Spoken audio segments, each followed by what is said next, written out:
Good afternoon. Welcome to this virtual meeting of the Overview and Scrutiny Committee. My name is Lee Jardine and I'm the Democratic Services Officer, and for the purpose of this meeting, I am also the host. I will be assisting the committee with the use of technology to manage the process of the meeting. I will not have any control over the meeting, and the meeting will not begin until instructed by the chair. The meeting is currently being live streamed via YouTube, and a recording will be made available on the Council's website.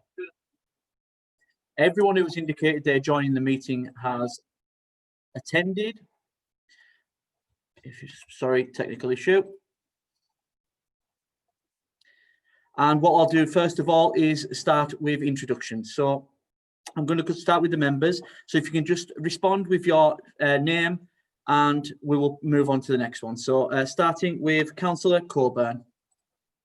Good afternoon, Councillor Nikki Coburn. Councillor Crouch. Good afternoon, Councillor Crouch for Wigton and West Ward. Councillor Daniels. Good afternoon, Councillor Daniels. I'm obviously the new member of this committee, so if I ask any stupid questions, please forgive me. Councillor Granger. Councillor Malcolm Granger. Councillor Greenie. Councillor Ian Greenie, Maryport North Ward. I'll be chairing the meeting today. Councillor Heaslip. Michael Heaslip, Councillor working in St John's. Councillor Kirkbride. Councillor Adrian Kirkbride, Maryport North Ward. Councillor McCarran Holmes.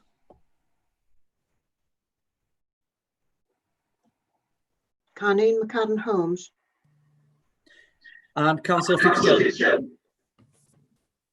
Good afternoon, everyone. I'm Councillor Marion Fitzgerald, Executive Member. Council policy is part of my portfolio, so I'm here this afternoon to introduce the interim delivery plan. Thank you. And now we'll move on to the officers. Gail Roach. Good afternoon, I'm Gail Roach. I'm the Democratic Services Manager. Alex Fitzgerald. Good afternoon, I'm Alex Fitzgerald. I'm the Policy Manager, Corporate Performance and Information. Ian Hind. Hello, I'm Ian Hind. I'm the Policy Officer for Scrutiny and Partnerships. Nick Hardy. Good afternoon, I'm Nick Hardy. I'm the Head of Strategy, Policy and Performance. Sharon Sewell. Good afternoon, Sharon Sewell, Head of Governance and Monitoring Officer. Thank you. We also have on the call Wayne from our IT department and Johnny from Communications. Thank you all for your introductions. Just to confirm, to speak during this meeting, please can members use the raised hand icon and only speak when requested by the chair. Once you finish speaking, please can you lower your hand. To vote on any items, if applicable, the chair will ask myself as Democratic Services Officer to go through each member alphabetically. Each member will reply with their name and I vote for, against or abstain. I will now formally hand you over to the chair to start the meeting. Thank you. Thank you, Lee. I'd like to welcome you to the Overview and Scrutiny Committee, Friday, 19th of June, 2020. The meeting is now open. First item on the agenda, minutes from the previous meeting, held on the 21st of February, 2020. Are these accepted as an account of that meeting? I'll accept that they are. Agreed. Pending comments. Sorry, Chair, can I just interrupt? Councillor Heaslip has raised his hand. Okay. Councillor Heaslip. Thank you, Chair. No problem with accepting the minutes. I was just going to ask a question on minute 394, last full paragraph. The head of programme project explained that the capital register, the capital strategy would include the full asset register, which shows current status of future plans. I was just going to ask, is that yet available for members to see, please? I'm afraid I don't know that particular question. Right, I can actually ask for that and get back to you at a later date. Is that okay with that? That's fine. I think it'd be useful if members could have access to that asset register so we know what we're responsible for. Okay. I know that's been raised a couple of times previously, so I can ask for that. Any other comments, please? With that, I'll presume those minutes are agreed and accepted. Are you happy with that and content with that, Councillor Eastleigh? Thank you. Item number 2 on the agenda, apologies for absence. Do we have any apologies for absence, please? Chair, Councillor McCarran Holmes seemed to raise her hand there at that point. Would you like to come in there, Councillor McCarran Holmes? I was indicating support for the movement of that's what you should be asking for. Everybody should put their hands up. I did ask if it was agreed. Thank you. Signify. Thank you. Item 2, apologies for absence. Do we have any apologies for absence, please? Yes, Chair. We have apologies for absence from Councillor Horsley and Councillor Bell. Thank you. Okay, thank you very much. No further apologies. Item closed. Item 3 on the agenda, declaration of interests. Councillors, staff to give notice of any disclosable pecuniary interest other than registrable interest or any interest and the nature of that interest relating to any item on the agenda in accordance with the adopted code of conduct. Are there any declarations of interest from the members, please? That's taken as no interests declared. Item closed. Moving on to item 4. Item 4 is questions. To answer questions from members of the public submitted in writing or by electronic email no later than 5 p.m. 2 working days before the meeting. Do we have any questions, please? No questions have been received, Chair. Thank you. Item 4 closed. Item 5 on the agenda, public participation. To hear representations from members of the public on items which appear on the agenda, submitted in writing or by electronic mail, no later than 5 p.m. 2 working days before the meeting. Do we have any public participation questions, please? No, Chair, none received. Thank you. Item 5 closed. Item 6, Council Strategy, Interim Delivery Plan 2020 to 2021. This is on pages 7 to 28 in the agenda. It's to consider the interim delivery plan and formulate any comments to submit to Executive for consideration. We have assistance from Officer Alex Fitzgerald, who is going to give a brief presentation on the delivery plan. And I think there's 6 sections within the delivery plan. And I think the intention is to actually deliver those on individual sections and then take comments from the members, if that's okay. And at that point, I would like to introduce Alex Fitzgerald, please. I think Chair, Councillor Fitzgerald is going to do a short introduction, if that's okay, and then hand over to myself. Yes, fine. Okay, thank you, Chair. Can I come in now? Yes, please. Please, Mariam. Well, thank you very much for this opportunity to introduce the plan to you. I've been on the council now off and on for 8 years, and I've always been a great supporter of having discussions with Scrutiny prior to matters going to the executive. So I'm very pleased to have this opportunity today. And can I also just say how nice it is to see everybody, even though it's on a screen. I know this has been a really difficult time for everyone. And it's really nice to all be back together again, albeit with IT. I'd also like to, if I can just slightly sidetrack a little bit, pay tribute to our officers who've made this possible. And not just this, they've all worked so hard over the past few months in terms of maintaining the service, keeping the homeless situation well managed, administering all the business grants. I understand that £3.5 million has been paid out in business grants. So our officers have been working really, really hard. And thank you so much to you for that. The interim delivery plan itself, we hear a lot of talk on the news at the moment, don't we, about moving from the response phase of the COVID pandemic to the recovery phase. But I see the interim delivery plan as really a middle stage in that process. This is more about stabilization, because we are still surrounded by uncertainties. We as a council cannot be sure at this point in time how much continued support we'll be receiving from central government. And it is also, of course, possible that at some stage we may have to revert to lockdown on a short-term or localised basis. So this interim delivery plan needs to be really, really agile.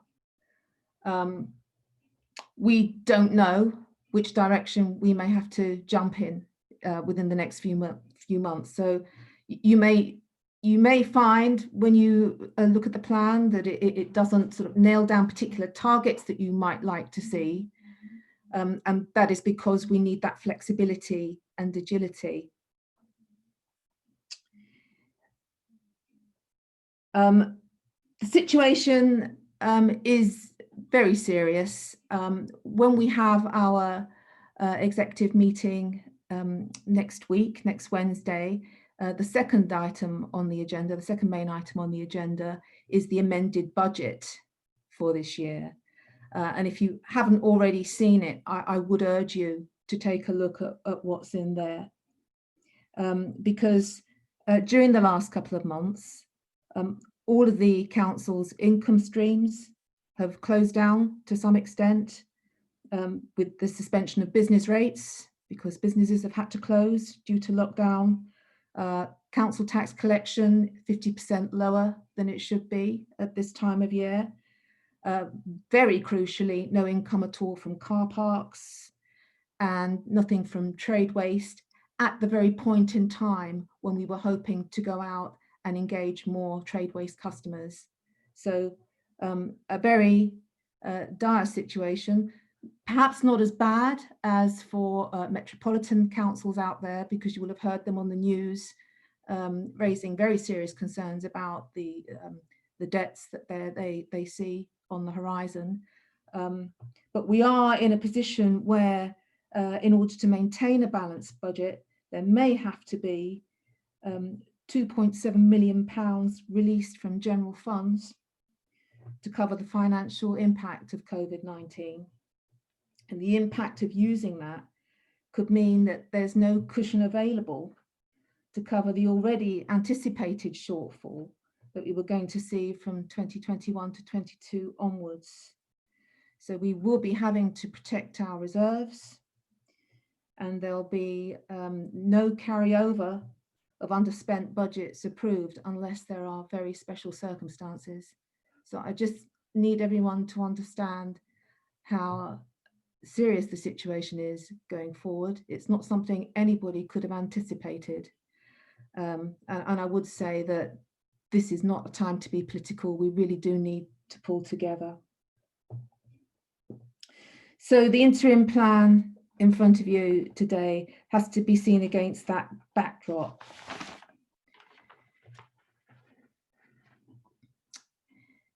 To support our new 10-year council strategy, we had been working to develop a 4-year delivery plan.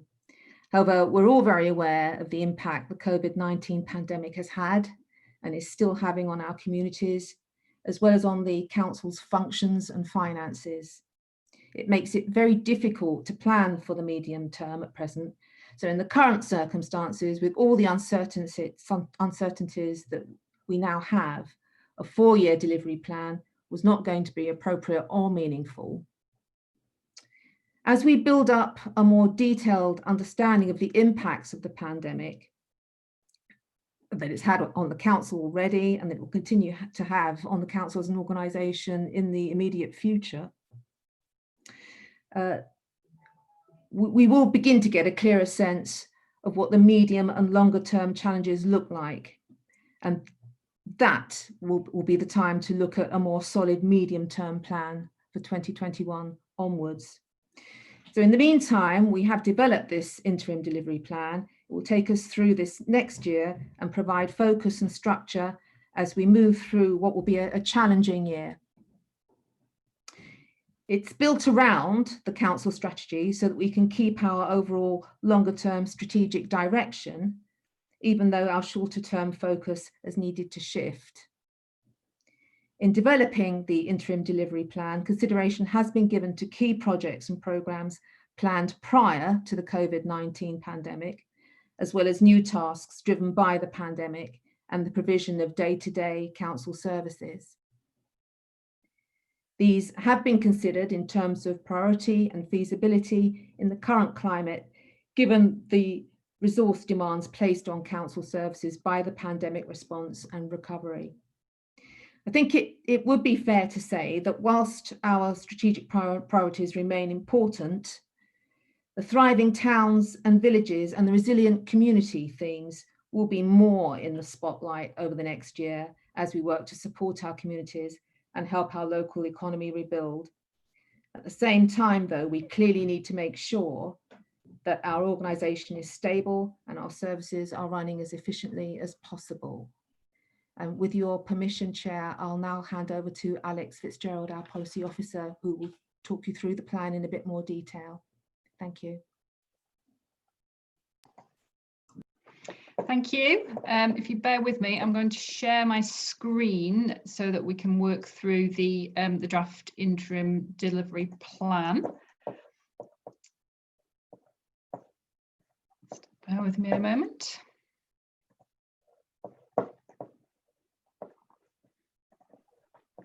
Just while you're doing that, Alex, just sorry to interrupt. Council Holiday has now joined the meeting. Thank you.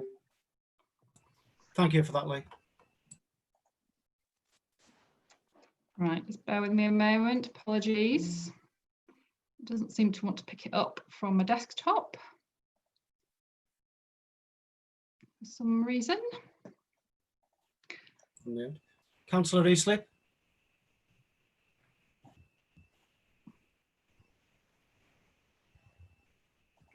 Thank you. Before we go on to hear from Alex, I just wondered if I could ask a couple of questions on the generality of the situation to Councillor Marion Fitzgerald, rather than the detail of the plan. The first one would be...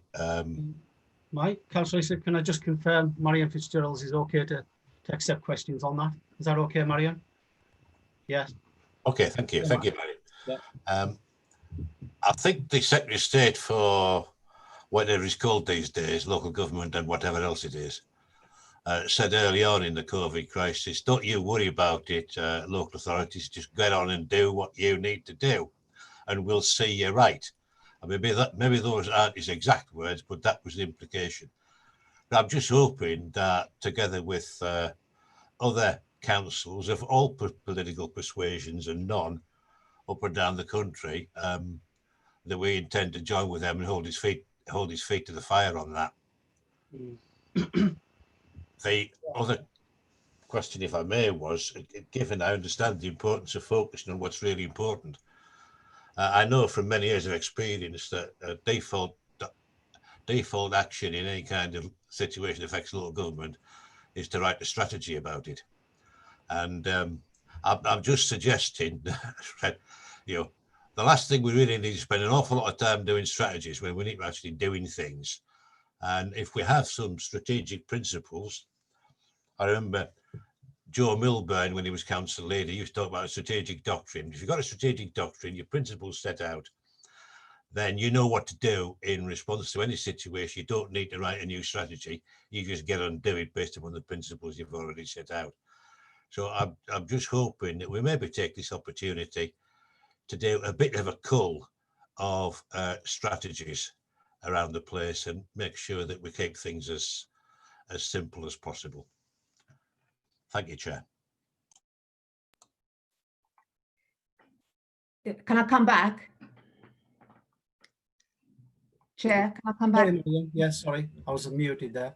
Yes, you come back. Yes, I agree, Mike, and I think this is a plan really born of necessity, born of the emergency situation that we've been in, and I'd like you to look at it really as a living, breathing document, something that isn't going to be reviewed regularly, but it's going to be reviewed constantly. It's something that needs to give us agility and flexibility to adapt as we go forward, but it's not really like any other plan. It's something that we need in this point in time. But I do agree with you, and certainly I think A lot of local authorities are seeking further reassurance from the Minister of Housing, Communities and Local Government, and we would absolutely support that. He did make those comments at the beginning of the pandemic. And yes, we definitely hope that they are followed through on those promises. Thank you. Any further questions for Marion Fitzgerald, please?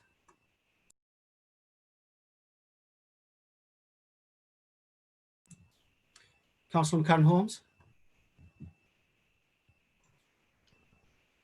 I get this all wrong. Can you hear me? No.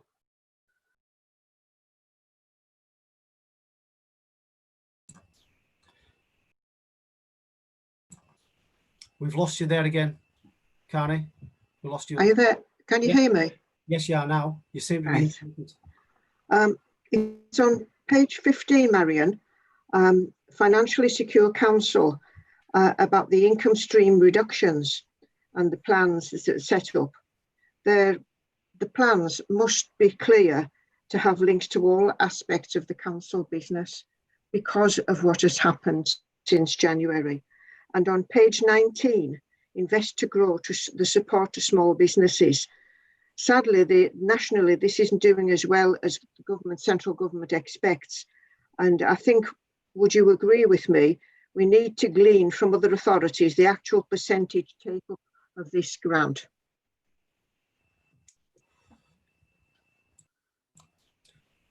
Yes, agreed. Marion, would you like to come back? Yes, I do agree. Any further questions for Marion Fitzgerald? I think I just had one, Marion, and that was you touched on the current shortfall, anticipated shortfall in 2020, 21-22. You didn't quite give a number for that, and you mentioned that would be added to by the 2.7 million. Have we got a rough idea of what that could be come 21-22, the totality of that?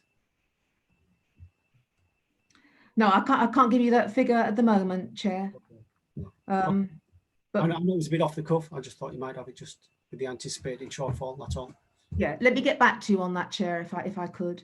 Yeah, thank you. But at the point I'm trying to make is that a shortfall was anticipated anyway, and Yes. Due to COVID, we now expect an increase in that figure, sadly. Okay, thank you very much. Okay. Any further questions? And with that, I would like to hand over to Alex Fitzgerald, who I believe is going to run through the actual. Hello.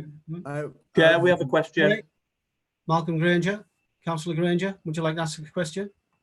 I would, Murray.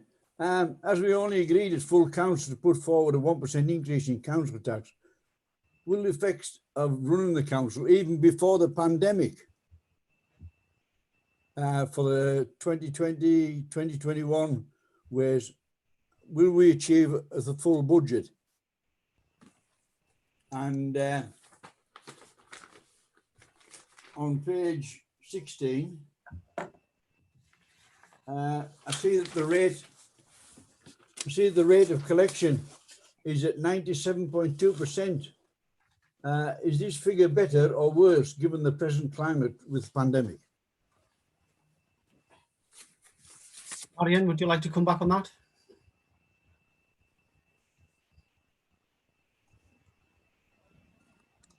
Yeah, I mentioned during my introduction the amended budget that's going to the Executive Committee next Wednesday, and I do recommend that everybody looks at that because that does give us the figures that we now have, that we are now faced with following the pandemic.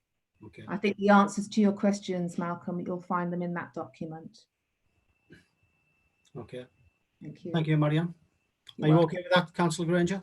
Thank you, Marion. That's spot on. Thank you. Spot on. Thank you. Any further questions for Councillor Fitzgerald? I will take that as a no and hand over to Alex Fitzgerald, who's going to give us a brief run through of the actual document itself. Over to you, Alex. Thank you, Chair. I am going to share my screen this time. Okay. Does seem to want to do it. So I was just going to quickly run through the document. The cover report at pages 7 to 12 really just set out in a bit more detail what Councillor Fitzgerald has already essentially said. and give you the rationale for developing this one year plan, just to get us through the next year, really, given the uncertainty that still exists around national policy, which is changing regularly still, and demand for services, which is, has gone up in some areas, down in other areas, is non-existent at the moment in some areas, and so we've got quite a lot of change that is going to hit us over the next year.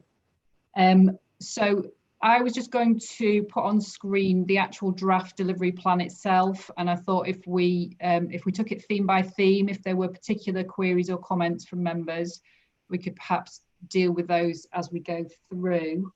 I think, as Councillor Fitzgerald also said, it's worth pointing out, obviously this plan doesn't detail everything the council is going to do over the next year, but it pulls out some of the key things that we think we need to keep a focus on.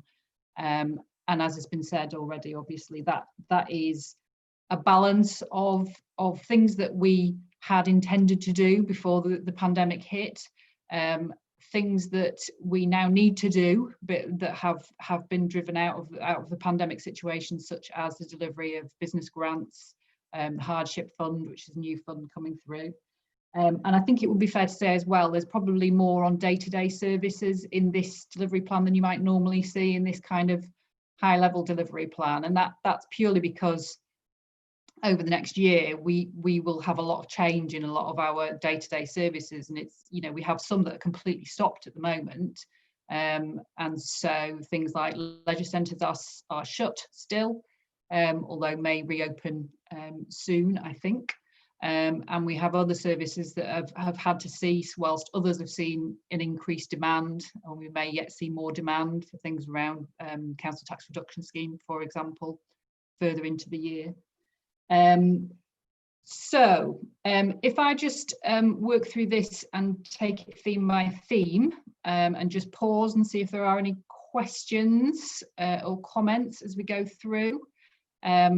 As we've said, it's built around the council strategy themes, and for each theme in the plan, we've given just a short paragraph description, really, just about the kind of areas we need to focus on for the year, and then some specific activity and some performance indicators that will just help us see where we are through the year. So on a financially secure council, there's obviously, as Councillor Fitzgerald has already said, the work has already started on trying to unpick where we are with our budget situation for this year, and it may be that gets revised again as we move through the year, just because we're not totally clear exactly what will or won't come from central government and what other schemes there may or may not be as we move through the year. So there's quite a big piece of work, as I said, that's already been begun, which is around assessing the financial impact, looking at how we've been affected, how we're likely to continue to be affected, and what that might mean for our overall budget position. We've also got activity in here which is getting, I think as Karen Holmes has already pointed out, is this stuff around getting our income generating services back up and running. It's worth pointing out that all services at the moment are looking at some revised service plans that build in recovery planning, really, because obviously it's slightly different for all sorts of different services.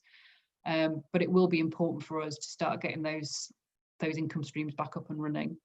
There's also some opportunities for us that have come out of all of this. So we had work already in train, which was looking at how the council operates in terms of how we work as staff, how we do our business, how we use digital, how we organise our services, and had already started a programme of service reviews. Now, obviously, the situation has forced us into a much more virtual environment, and it's all actually gone incredibly well. And I think that's in part because we've already been planning and adopting digital platforms across a range of things. But there are some opportunities there to think about what has actually worked really well for us and what we could continue to do.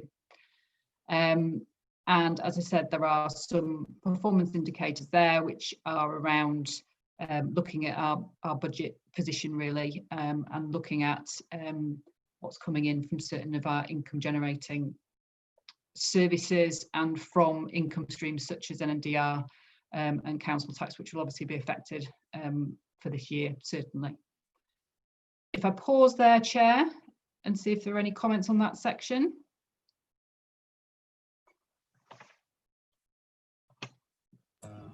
Yes. Can I ask a question? Do we have any comments? Councillor Daniels, would you like to come in there? Thank you, Chair. Yeah, I look at the item about car parking. As you know, I live in a town which relies very much on tourism, and I do hope that car parking is the fees are not going to go up, because that will just kill everything dead. So I presume you're just reopening fees for the car park and not intending to increase the cost of car parking. Would you like to come back on that, Alex? I know car parking has been the subject of a lot of discussion over the past few weeks, in terms of opening car parks, not opening car parks, whether to charge. Yeah, my understanding is that we will be charging fees on car parks, but in terms of a policy decision around increasing fees and charges on car parks, that's not for me to say, I'm afraid. No, that's completely understandable. Yeah. Would you like to come back on that, Councillor Daniels, or are you happy with that response? I understand your concern with regards increasing fees. I think that's I'm fine with that. Yes, thanks for the answer, Chair. Any other questions, please?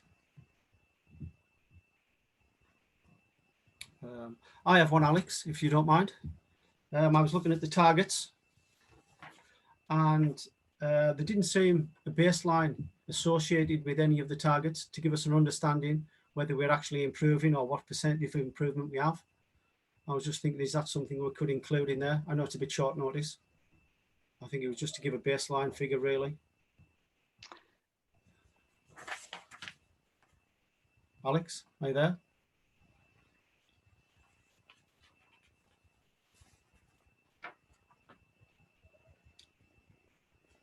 Apologies, Chair. Yeah. The baseline, the previous year's performance, where there is one, will usually be included in the performance reporting. I mean, I can tell you on the NNDR collection rate and the council tax collection rate, they are slightly reduced as a realistic position of where we think it's sort of like 0.5% on those. The occupancy rates of council's property portfolio whole is the same target as previously. And I think that's where I was coming from, really. It doesn't actually show whether it's an improvement and how much of an improvement that actually is. So thank you for that clarity there, please. Is there any chance that that would be included in the draft going forward? Something like that, to that effect? It could certainly be a comment and suggestion that goes forward to executive, and then executive could decide if they want to add that in as an amendment before the final version is published. Okay, yeah, appreciate that. Thank you. Any other questions for Alex, please? That section seems covered, Alex. If you'd like to carry on, thank you. Okay, moving on. Cleaner, greener, Allerdale is. Chairman, it's Nick Harrier. Sorry, I think Councillor Fitzgerald would like to come back in.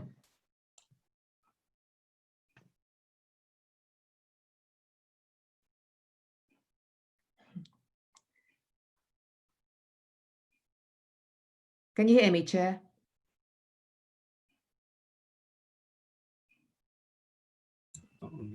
I can hear you, but I can't actually see you on the screen. Okay.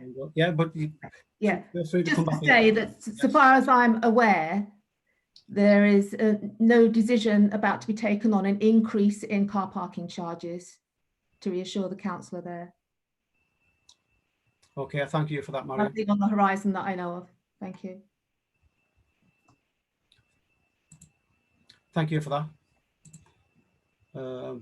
Would you like to continue now, please, Alex? Is that okay? Okay, Cleaner, greener, Allerdale. There is quite a bit of focus in this around neighbourhood cleanliness, making sure our local areas are clean and tidy. which is obviously important to people. Many of you will be aware we have seen a slight increase in fly tipping through all of this. And that's obviously something that we want to tackle through this year. So there is a fair amount around waste and recycling, neighbourhood cleanliness, which are some of our sort of bread and butter day-to-day services. We've also got activity around green infrastructure and biodiversity, again to reflect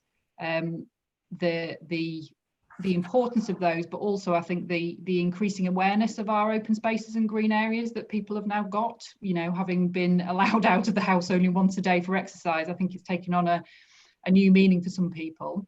And the final activity there is around the climate change action plan, because we were keen not to lose sight of the climate change agenda in amongst all this, because it could quite easily get lost. So that is there as well, which was work that Scrutiny Task and Finish Group previously did in terms of recommending that to council. So the performance indicators there are around street cleanliness, etc., waste and recycling, predominantly, to make sure that, as I said, that we're keeping our areas clean and tidy, and that we are helping people to recycle and compost where possible. Okay. Thank you for that, Alex. I've got 2 questions coming in. Councillor Granger.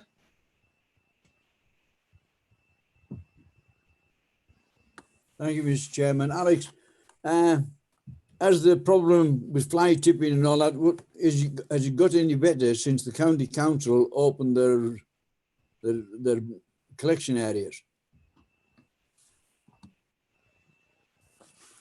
Alex, would you like to come back on that for Councillor Granger, please? I would have to check the precise figures, but it did go up and then has come down a bit, but remains higher than what we would normally expect to see at this point in the year. Yeah. I can't give you the precise figures, but there was a peak and it has come down from that, but it's still higher than where we would like it to be. Grand, thank you. Question from Councillor Heaslip, please. Thank you, Chair. I apologise. Well, I don't apologise for saying this. I'll say it every time it comes up. On the green infrastructure thing, there's a reference to north side allotment improvements. They're not allotments. It's a shanty town. It needs sorted. But I have to emphasise, what's at north side is not an allotment. Thank you. Yeah, I presume from that you would like that amended within the document. Well, yes.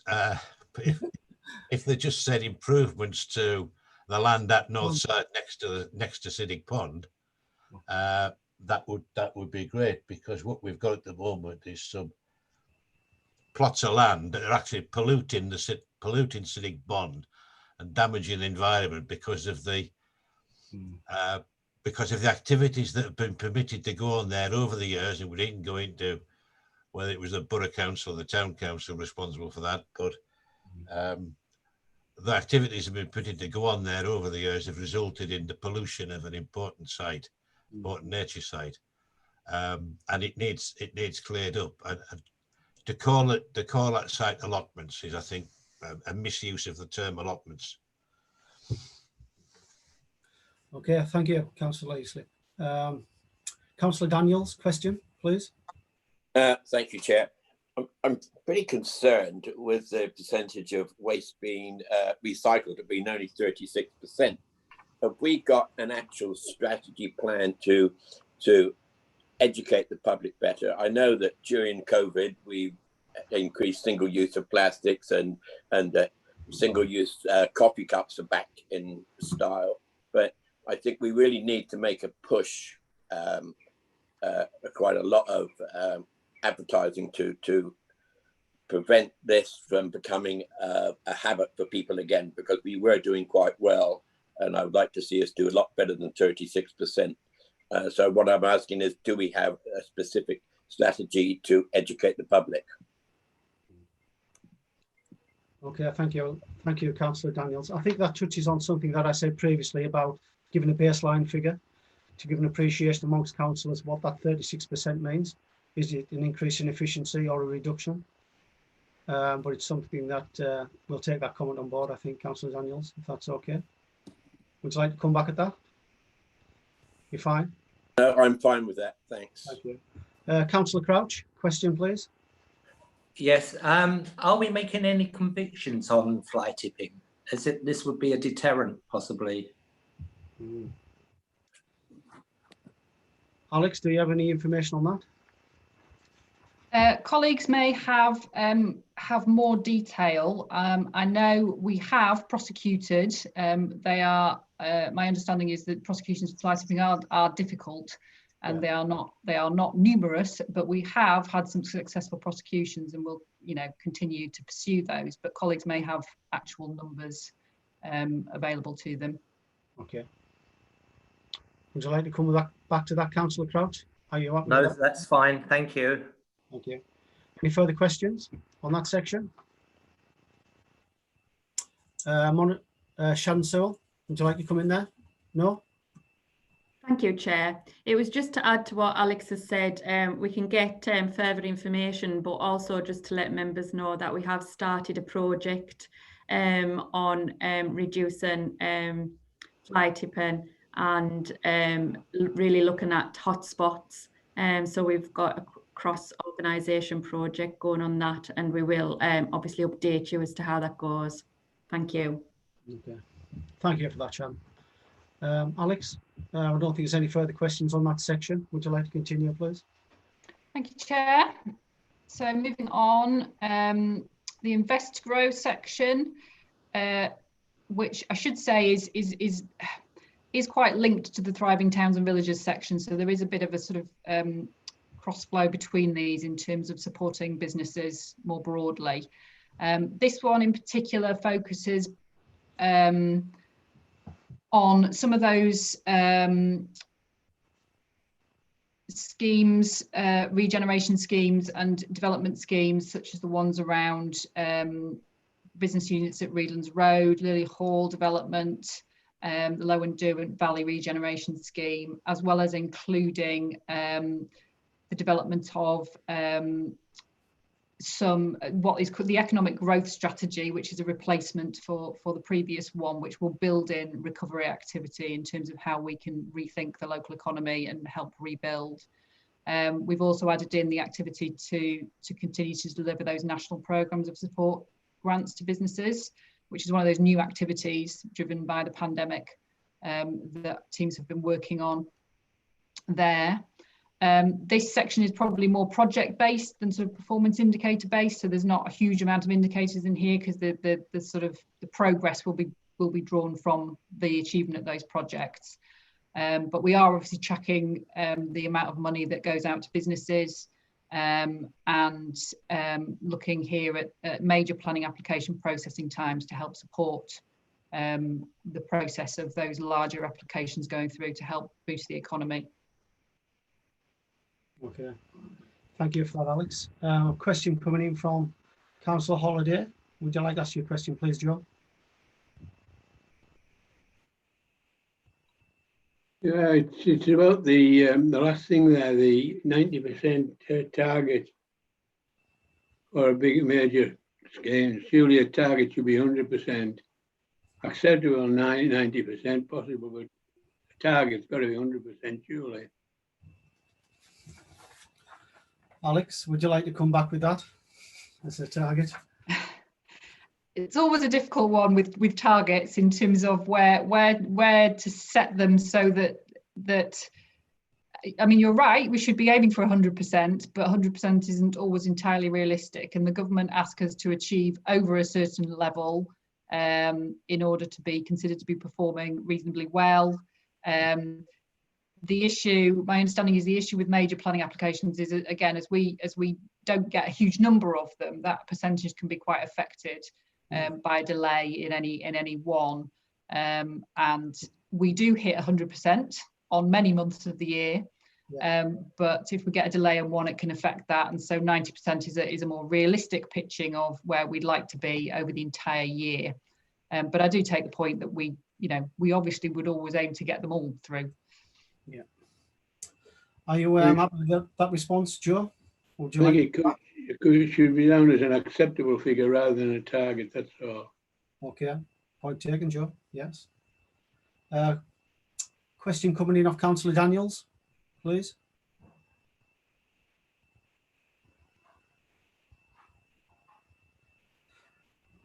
Councillor Daniels, can you please unmute? Sorry, Chair. Yeah, I'm just looking at the section about the developing the housing company. Do you think, I mean, I actually belong to Community Housing Trust, which has built 40 odd houses in Keswick. We're all volunteers. I'm just wondering, is this a very cost effective way? Could we not look at using local housing trusts rather than, you know, the administration cost, which obviously this will become, you will be having to have administration costs, whereas if you use local volunteer housing trust, it'll be a lot cheaper and I think probably just as efficient. That's basically just my opinion, and whether I'm right or wrong, I don't know. Alex, would you like to respond to that in terms of, or is this something you just take on board as a comment? I think unless colleagues want to come back on that, I think we'll just have to take that on board as a comment and feed that back to colleagues. Okay, thank you.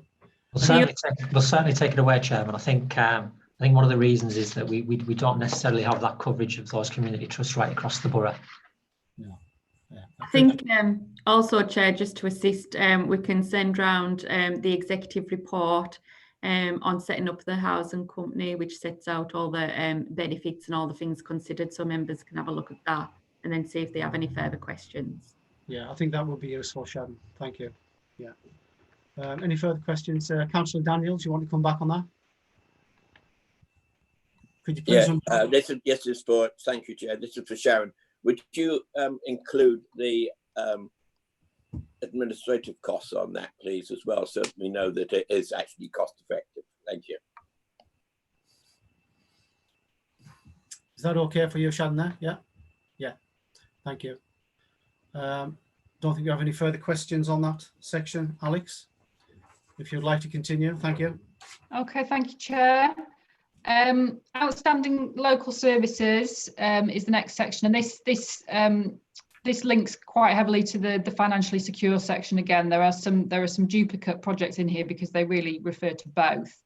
But this is really where we can we're picking up some technology projects that were already started and need completing this year or taking forward this year, and it also picks up quite heavily the activity around looking at working practices, looking at what has worked well during this process and how we can build that learning into the delivery of services going forward, and how we operate as an organisation, what's worked in terms of remote working, etc., and what are the benefits of that. We've also got an activity there which I know will be in many people's minds, which is just making sure that new waste services arrangement is working effectively for us. So that's just highlighting that needs to be an area of focus for us for the year. The indicators that we have in here relate to customer satisfaction and how we deal with customers, the opportunities people have to find out and engage with us digitally, and looking at how those digital transactions are increasing, hopefully, as we move through the year. As well as, you know, ICT being fundamental to being able to provide all of this to people in a digital fashion. So that's quite a key indicator for us. So again, if I pause there, Chair. Yes. Do we have any further questions on that section from the members? I think I only have one, Alex, and it's referring to the actual the waste services and delivering that, and the targets and understanding how it's actually progressed and how well it's performing, really. I know we have a section further on in the actual meeting today with regards possibly putting something on the work programme for scrutiny. Might be better off picked up there, but it might be useful to actually see a target that actually looks at assessing how well it is performing, the new waste company. Is that possible? I think, Chair, that there is a whole performance framework that links to that, the performance of that new company, that has a whole raft of indicators within it. And I know, as you say, I think it's a potential item on the draft work programme. It might involve more detail than, it's not just a single indicator. It might involve more detail, which might be something that members want to look at, as an item for a further committee meeting. Yeah, I fully appreciate that. I thought it was just something that had been a document. There wasn't actually anything on there for that assessment, I think. I'm fine with that. I've got a question coming in from Councillor Heaslip. Mike, would you like to ask your question, please? Yes, again, I always get a bit nervous when I see the reference in continue a programme of service reviews across the council on page 21 of the bundle, yes. Page 9 of this report. When the first thing those service reviews look at is cost, because the best way to increase your costs is to manage them. The best way to reduce your costs is to manage your effectiveness. So I would prefer to see, just maybe a point, I could discuss this with Brendan Carlin at length, no doubt will. I'd prefer to see a programme of service reviews across the council which look at effectiveness. Because if you've got your effectiveness right, you do it efficiently, cost looks after itself. But maybe that's a point for another time. Okay, thank you. I think that's just noting for comment rather than a response from yourself, Alex. I've got a question coming in from Malcolm Granger. Councillor Granger, would you like that? Chair, I believe Councillor Fitzgerald wants to make a comment. Oh, can't see a hand raised. Yeah. Thank you, Chair. I was just going to say, in relation to Allerdale Waste Services, in true form, given the history of the past year and more, of what's happened to our waste and recycling services, the actual date at which the service transferred from the contractor back to the council-owned company, the actual timing of that transition couldn't have been worse, because it coincided with lockdown almost precisely. The whole thing has been unlucky from the word go, but I have to say that all of the news that's come out from Allerdale Waste Service since that transition has been very, very positive. And I actually think that compared to the other districts within Cumbria, we've held the service up really, really well.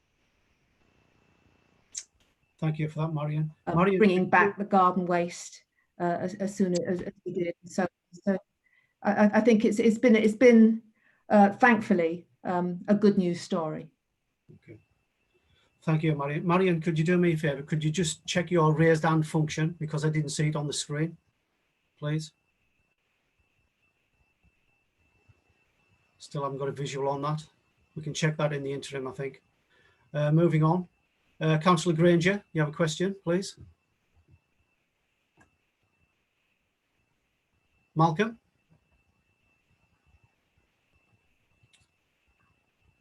I'm not getting... Councillor Granger, are you there? Would you like to ask a question, please?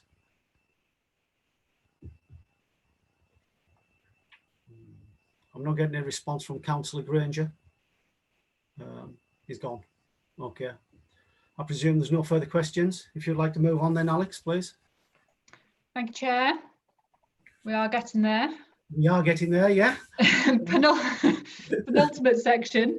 Thriving towns and villages. So I think the point was made at the very beginning that this and the last section around communities will really be will really be in the spotlight, I think, over the coming year, because this is the area which is about our communities, where people live, and the lives that they're living and how those have been affected by the current situation. There's, as with all of this, a lot for us to do in terms of understanding the impact that there has been and that there will continue to be. Obviously, attention has shifted now into getting shops, etc., back open in high streets and other businesses back open at some point in the next month or so, we assume. So there is quite a lot of work for our services that work with businesses to support those, and we've already produced a whole load of advice for businesses reopening. The environmental health team are obviously quite involved in providing advice to food businesses, for example, you know, as our licensing team, planning, building control, in supporting businesses either reopen or make changes to how they operate. Environmental health, again, will be involved in the test and trace programme at a local level, so there's quite a lot of work for them to do, which is reflected in here. We obviously also have the two big regeneration programmes that were in train before all of this, so Maryport Regeneration, which is continuing to seek funding, and Workington Town Deal, with an impending deadline for submitting the investment plan to try and secure that funding from government. As I said, a whole range of work around supporting businesses back, supporting businesses within the visitor economy, a couple of projects that we already had in progress, such as the Allenby to Scylla coastal cycle path, which is due to complete and open by next year. And again, that will be, whilst already important, I think that, again, the newfound love of cycling that everybody's found amongst all of this will make that an even better addition for local people and visitors alike. So again, yeah, some work there for regulatory services, some work to understand the impact of all this on the housing market as we move through the year, some work to get our disability grants back up and running properly. They've been slightly paused during all of this for understandable reasons, so that's an important area of work that needs to restart, really. And then in terms of performance indicators, we have a range of things around one of the key things we can do as a council being to support businesses by actually buying from them and then paying them quickly when we do. So there's a couple of indicators around that. Some indicators around making sure that our planning system and our land charge searches system is working effectively for people, and a measure around disabled facilities grants, looking to see that increase as we move through the year, really. I think with some of these, it's worth pointing out that whilst I do take your point about baselines, some things have been thrown into slight disarray this year in terms of baselines not meaning quite what they normally would. So certainly in terms of the number of disabled facilities grants, for example, the target really is just we want to see that increase through the year, because any normal target we might set doesn't really apply this year, and I think that's the case in a number of instances, so we do have to bear that in mind. So if I pause there. Yes, thank you for that, Alex. We'll take questions. We've got Councillor Granger. Would you like to ask you a question, please? Malcolm, if you could unmute. Thank you. Thank you, Mr. Chairman. This is one, my internet went off when it was on key performances, Alex. It's been a thing of mine for the last 5 or 6 years. The lack of communication in Allerdale to the punters. It's as if you expect people to have computers or smartphones. You ran an app, and it was one of the worst apps to get onto, because it was knocking you back every time. It wouldn't recognise the house. And technology in Allerdale House is gone up in leaps and bounds, but the tackle you work with hasn't. It's a big problem. Okay. I think that's a comment more than a question for... It is, I'm sorry, it is, yes, sorry, Alex. No, it's fine, Malcolm. I think we take that on board. I think we all have residents who don't have access to technology, and it's something that the Borough Council can consider, whether it's through newsletter or some kind of more physical correspondence. But no, I do appreciate it. It's something I come across on a regular basis, residents who don't have internet access and that type of thing. So I think it's a valid point there. Thank you, Malcolm. Thank you, Mr. Chair. I just wondered if I could just to give Malcolm some assurance. One of the things that I've asked Andrew Gilbert to look at as part of our new communications strategy is an engagement element to that. So it's something that I'm very conscious of, and the team are very conscious of, that we can certainly be better at having those conversations with the public. So that's one of the things that we're working on over the next few weeks, particularly in terms of how we communicate with people during the next few months during the pandemic. Yeah, that's grand, Nick, because I want to recommend you and Andrew Seeking for the way you've come across with all your follow-ups for the council. It's been brilliant, lad. It's been spot on, and really appreciate it. Okay. Thank you, Malcolm. Question from Councillor Heasley. Mike? Thank you, Chair. Could I ask so you asked the executive and officers to take as broad as possible a definition of the word visitor economy in that section about undertaking work with partners to support the recovery of the visitor economy. I suppose when I go to the pub down the road, as far as I'm concerned, I'm a visitor. I'm coming off the street. When I go to the restaurant down the road, I'm a visitor, but I maybe wouldn't be classed as a visitor in some people's definition of the term. But it's that broader visitor economy. The pubs, the restaurants, the shops, right across, whether the visitors are from outside the area or the visitors just me from 100 yards up the road, that are really on the knees. And I know they're getting some support in grants from government and relief from rates and so on. But we need to work with those businesses to get them back on the feet as soon as possible. And I'm afraid that when we ever get back to normal, if there is such a thing as normal, it'll be a normal without any pubs, without any restaurants, without any theatres, because they'll all have gone bust in the meantime. So I'll just urge the executive to take a very broad approach to what we mean by the visitor economy and include all those kind of organisations in it, because life's going to be a damn sight poorer if there's no pubs, no restaurants, no theatres, no cinemas or whatever left to go to, and no shops to go and shop in.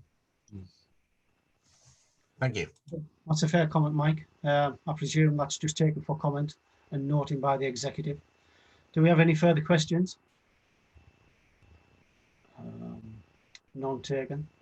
At that point, Alex, I would like to thank you for your presentation. Much appreciated. Probably There's last. one more. There is one more section, Chair. Apologies. Yeah. Right. Sorry, resilient communities. You're right. It's on the back page. Sorry. I know you thought we'd finished, didn't you? So the purple one at the end, resilient communities. So again, no surprise, we have seen, a huge impact on our residents and communities through all this. Resilient communities was obviously a theme within our council strategy already, but takes on even more importance, I think, at this point in time. So there is activity within here that reflects work that was already ongoing, such as around the Allerdale Local Focus Hub, which is around community safety, and is taking on a sort of new thriving families approach, hopefully, through this year and into next, as well as work that you wouldn't normally see in a delivery plan, which is about getting our leisure centres back open, for example, and using some money to support sporting clubs and associations to help with that healthy, active agenda. There's ongoing work for some of our teams around making sure we've got safe environments for people. So that's around advice and, where necessary, enforcement activity that helps make sure people have got safe environments to shop in, etc. As I said, there's test and trace activity, which is in partnership with the County Council. I do take Councillor Heaslip's point about more strategies, but we had already been looking at some sort of strategic approach around how we work better with communities, or how we can better support communities. And so this is being rolled into what we call the Resilient Community Strategy to try and set out our approach to supporting communities across the district. Homelessness is obviously a very important function for us usually, and is becoming very important through all of this, and will continue to be. And The hardship fund is obviously another fund that has come to us and will be administered to try and help people who need that council tax reduction support as we move through this year. So we've got indicators in there around leisure centre usage, but obviously what we want to see is just that picking up from where it is at the moment, which is 0. And the predictions are it may take 12 months or more to get back to where we were previously, if at all, because it's very difficult to predict how people are going to respond to going back into leisure centres. Some indicators around homelessness and some indicators around making sure that we're processing claims quickly and effectively, because we have seen, again, we've seen a spike in new claims for council tax reduction, and we think we may see more as we go through the year. Okay, thank you, Alex. Any questions on that section, please, from the members? I only had one, Alex, and it was just for comment, really, noting the leisure centres issue and the delivery of grants to support sporting clubs and associations. I think there's one in there that actually fits in between those. And I know we have a centre in Maryport, the Fit for Life Centre, and there's one in Workington, and that's specifically geared towards some of the more elderly residents of the community. And I would like to say that captured somewhere in there in terms of support, because I think in these, as we say, difficult times, I think these are the residents that have been, you know, substantially affected, and I think we should try to deliver some support where possible. And I'd just like to see that captured, even if it's just noted in the delivery of grants section, if possible.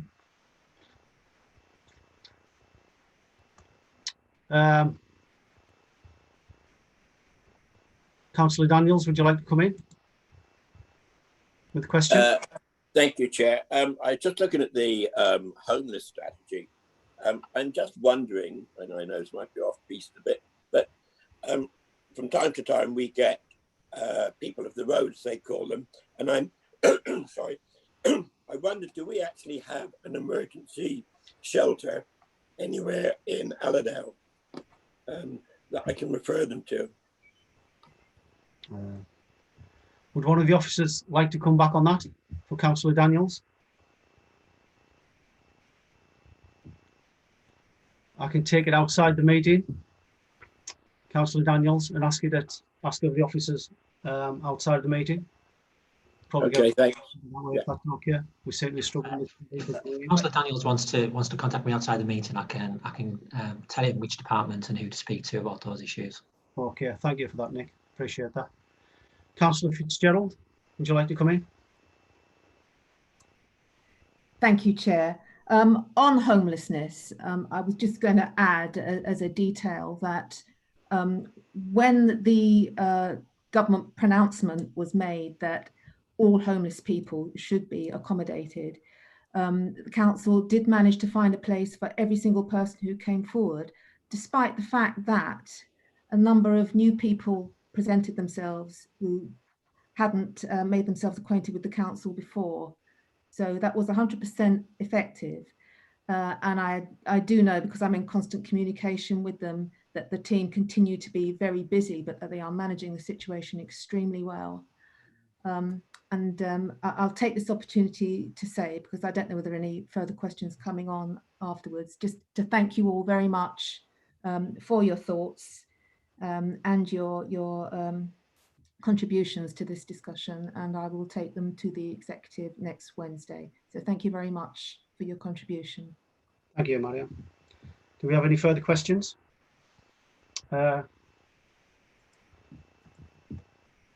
Councillor Fitzgerald, again, raised hand? No? No, that was a mistake. Okay, I thought it was, I wasn't sure. Well, at that point, if there's no further comments on item 6, I would like to thank Alex for a presentation and all the comments from the members. And I think it's probably a good time to actually close item 6 and ask Lee if we can actually take a minor adjournment for 5 minutes. We've been running now for an hour and 10 minutes. Be a good time to take a comfort break, if that's okay. Thank you, Chair. Members, if you knock your cameras and your microphones off, we'll be back at 14:45. Okay, thank you. Thank you.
Just waiting for one more member, Chair.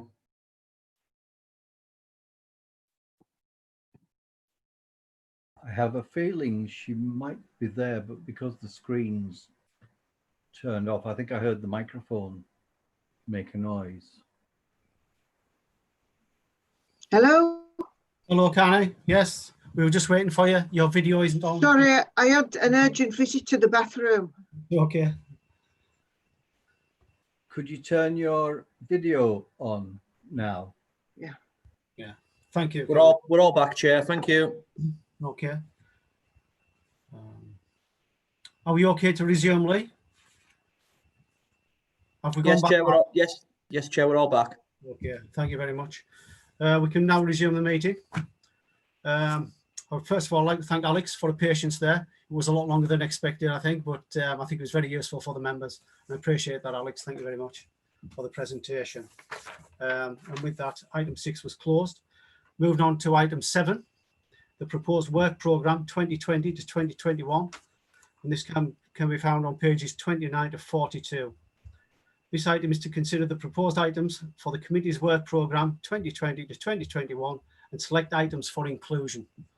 I think it's worth noting, just as a brief run through of this particular item, I think I've noted there's actual 17 possible items for consideration in the work programme, and they have got to be distributed between 8 meetings throughout the year at the present time. And I think the intent is to look at the actual list of possible items to be included and trying to give some prioritisation and also some distinction between which items we perceived as taking a bit of intensity and those that probably don't need as much scrutiny as others, to try and put some balance into the actual calendar for the meetings. So if we want to take, we can either take them issue by issue and try to discuss them one at a time to determine whether we feel they are a priority item and they need to stand alone as a significant item within a particular meeting, or they're a periphery item, and determine whether there can be an additional to a major item. So I would like to start on... Chair? Yes? Chair? You can also decide not to include them at all. You can decide that some items are no longer relevant, or indeed in the light of the previous discussion, the previous item, whether there are new subjects that you would wish to include, and therefore that increases the list, so something's got to give. Okay, yeah, thank you for that clarification, Ian. Appreciate that. Councillor Easlip, question? Mike, unmute, please. Right, sorry, Chair. Suggestion. What might help us in looking at that list is to look at the criteria for selection of items on page 39 of the bundle. Yeah, I was going to touch on that as a possible. Because if we determine what the criteria of selection is, that's going to be helpful. Then we can move on to them with those in mind. Okay. A couple of points I would make on that. Just on potential criteria for rejection, A, B, and C, issue being examined by executive staff group or will be as part of you within the year. I wouldn't accept that as criteria for rejection. I would accept that as criteria for having it in the back of your mind in case you want to do something about that when it comes out of that other process. Yeah. So, I mean, if an issue is currently being examined by the executive or staff group, it's important enough. It may well be important enough that it gets on our agenda at some point. I wouldn't say that's a hard and fast reason for rejecting it. It may well be that we don't want to look at it, but it may well be that we could pick that sort of stuff up through the year as things happen. The other point I would make criteria for selection of items, there are a number of things there. I'm looking at 2, 6, 7, and 10, which appear to be, on the face of it, some things the audit committee could properly look at, and maybe we should have a dialogue with audit committee and suggest that some of those things, which are particularly related to budgetary matters, they would want to pick up first rather than us pick up first. I remember the chap from the Centre for Public Scrutiny said it's very important that your overview and scrutiny process works kind of hand in hand with your audit process, and maybe there's an opportunity there to, yeah, I'll say it, offload some work onto the audit committee, particularly things which are, you know, specifically budget performance related to do with high spending services or overspending services, or whatever. I'll make that suggestion, Chair. Okay. Thank you, Mike. Appreciate that. Do we have any comments on Mike's suggestion there? Would anybody like to come back on that, in favour or against? That's great. Suggestion taken on board, Mike. Do we want to run through these one at a time? Just have a quick chat about them if everybody's okay with that. Item 1 there, protocol between Executive and Overview Committee. This is actually on the agenda today. So whether we need to actually include this for next year. Do we have any comments? Sorry, Chair, what are you looking at? Item 1 on my list is development of a resilient community strategy. Right, it's not on mine. Okay.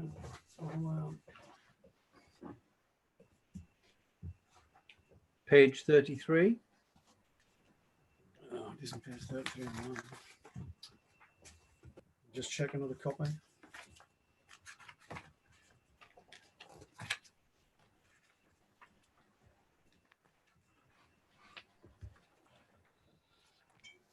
It is on my copy now, yes, thank you. Okay, as long as we're all on the same page, as it were. Yes, I had a different copy for some reason. Never mind. Yes, item 1, development of a resilient and community strategy. Do we have any comments from the floor with regards to that, in preference of inclusion or against inclusion?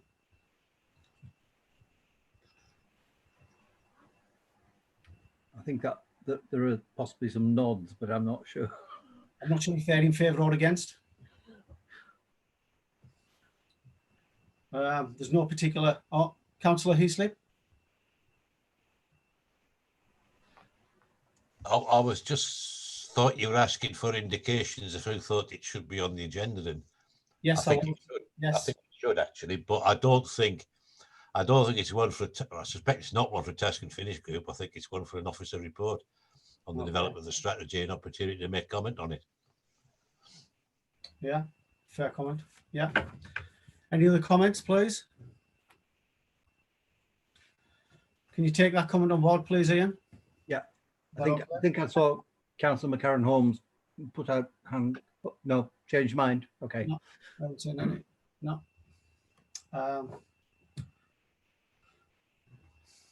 Item number 2 on the list, update and review of Allerdale Waste Services since the start of operations.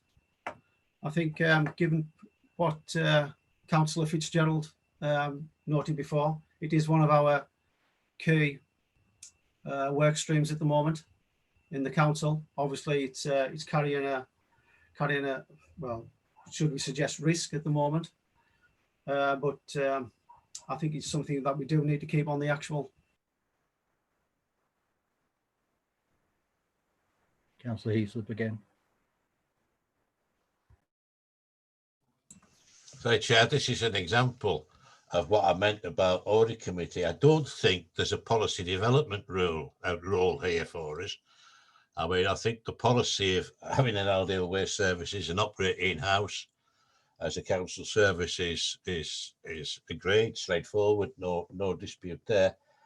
I think what we're looking at, what we'll be looking at here is whether that service is running with economy, efficiency and effectiveness, whether we're getting value for money out of it and it's providing the service to the public that we want. And I would suggest, Chair, that's an audit committee function, almost by definition. That's economy, efficiency and economy, efficiency and effectiveness and value for money. And I think we should let audit committee look at that at the appropriate time, and it may be that just at the moment isn't the appropriate time.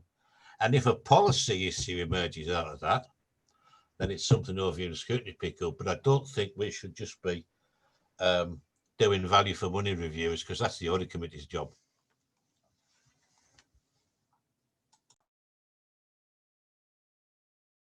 can I just clarify, Councillor, where would you place the consideration of customer satisfaction within that scenario, with scrutiny or with audit? With audit, because it's part of effectiveness. If you provide an effective service, one of your indicators as to whether it's an effective service or not is what your customers think about it. It's all part of your value for money, best value, economy, efficiency, effectiveness review. So if there's a policy issue, then Ovians could take it up. But I think in the absence of they're dissatisfied, it comes back here. So at the point they're dissatisfied, it comes back to scrutiny, is what you're saying. If it emerges from an audit review that there is a policy problem here, then we could pick it up. But I don't think we need to spend our time just second guessing the management. So are we saying? Are you suggesting that it is not included for this year, or that it is an officer report, or that it is a report that highlights what the minutes of the audit committee say? Or I'm simply suggesting, Chair, that at this stage we refer it to audit committee, and if and when audit committee reviewed it, and I'm sure it's actually on the agenda for review by the external auditor as an important part of the value for money review, and by the audit committee. If at that point, when we get a minutes from the audit committee, we can decide whether it's something we want to look at or whether we don't need to. But I don't think we need to program it in now unless we expect the audit committee to find there's a big problem with it. I hope we don't.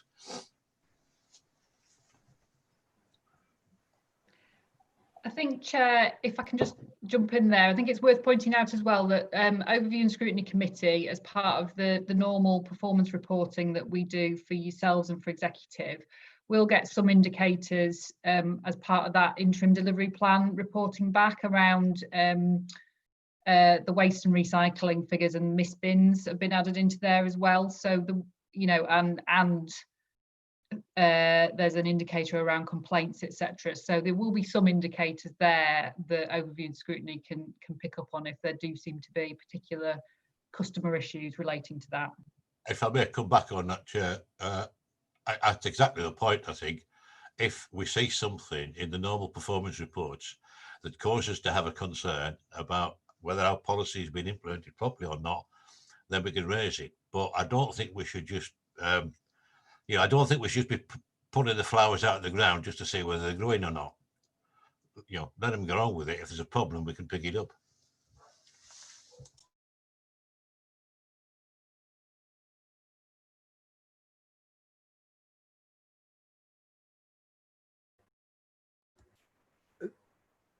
Chair, if you're speaking, you're muted. So, Councillor Granger, if you'd like to come in at that point, if you could just unmute. Thank you. Malcolm? Thank you, Mr. Chair. It's just a comment. I did have a crack with Councillor Fitzgerald. I saw 3 separate bin lorries in my environment, and I had a crack with the lads on these jobs, and they all said that the new regime was good to work with. There was a little blimp. There was a little blimp with technology, but other than that, the job was sound. Okay.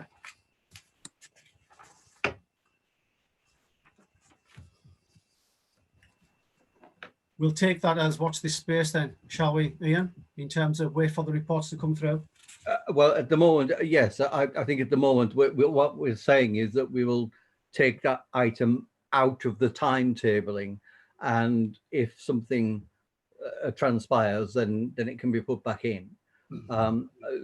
Just to bear in mind that the group that was looking at the lessons learned from the setting up from the process which resulted in the setting up of Allerdale Waste Services has still to conclude its business, but that will happen hopefully in the next few weeks. Yeah. Okay. Thank you. Moving on. Item number 3, update and review of town-based programmes in Workington and Maryport. Obviously, this plays a significant role in the current delivery plan, and I think it is probably worth consideration, given it has such a high-profile project, and it's at the beginning of the actual life of the project as well. Do we have any comments on that?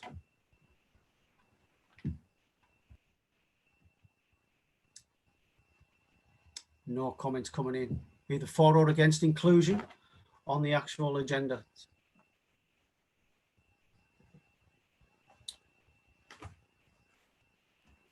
As I said, Ian, I think it's a fairly high-profile project, and it probably needs consideration on the agendas as a single item. Are you taking silence as assent in this? I'm taking silence as an assumption that everybody's in agreement. Okay. That's okay. No questions coming in. Item 4, consideration of the council's role in the ongoing public health situation. Do we have any comments coming in for item 4, please?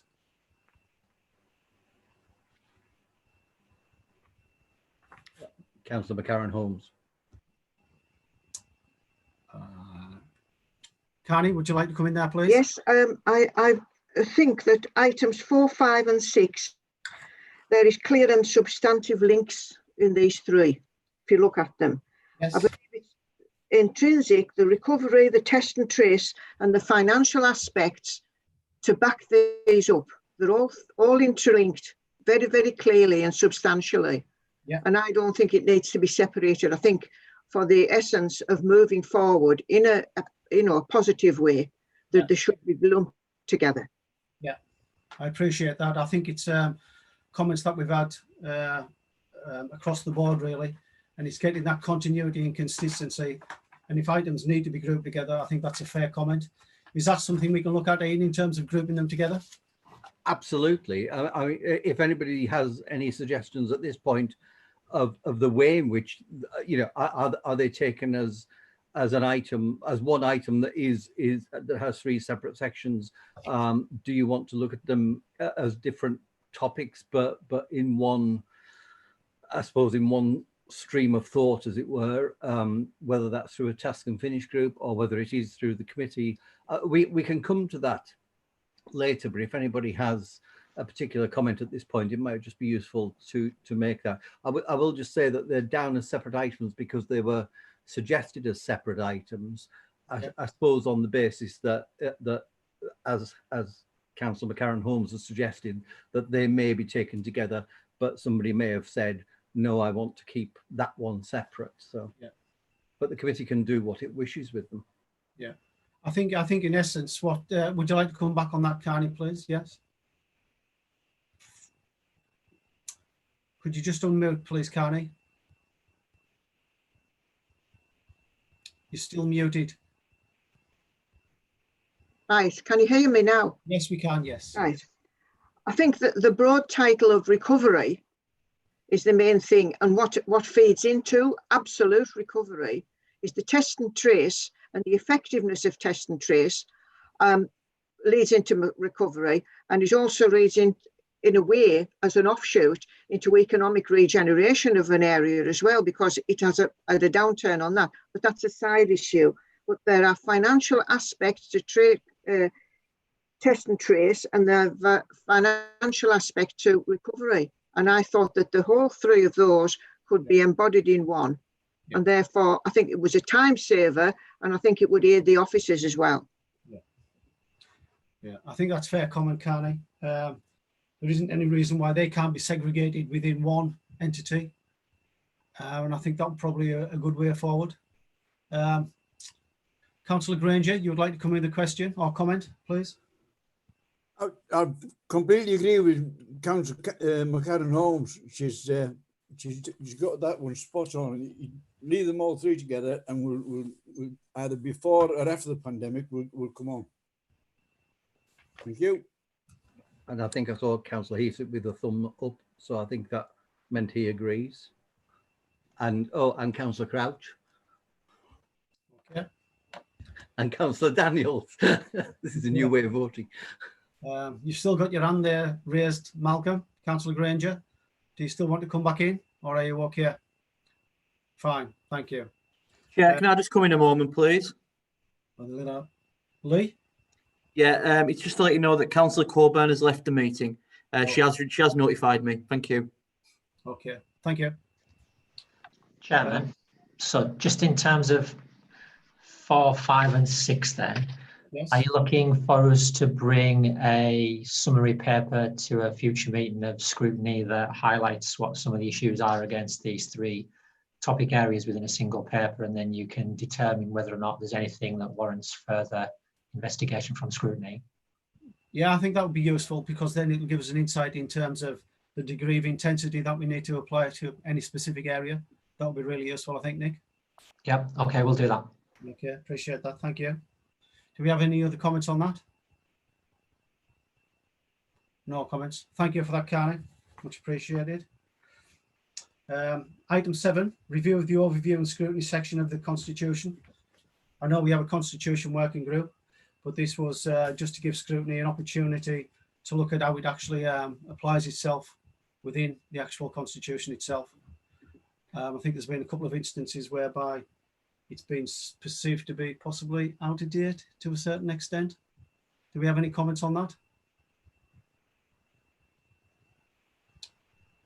I don't know whether Sharon or Gail want to comment. I think, I mean, there is a constitution review underway. Yes. And the question was really, do the committee want to have the opportunity at some point to look at their section of it, or wait until something comes out of that review? I guess perhaps it could be done.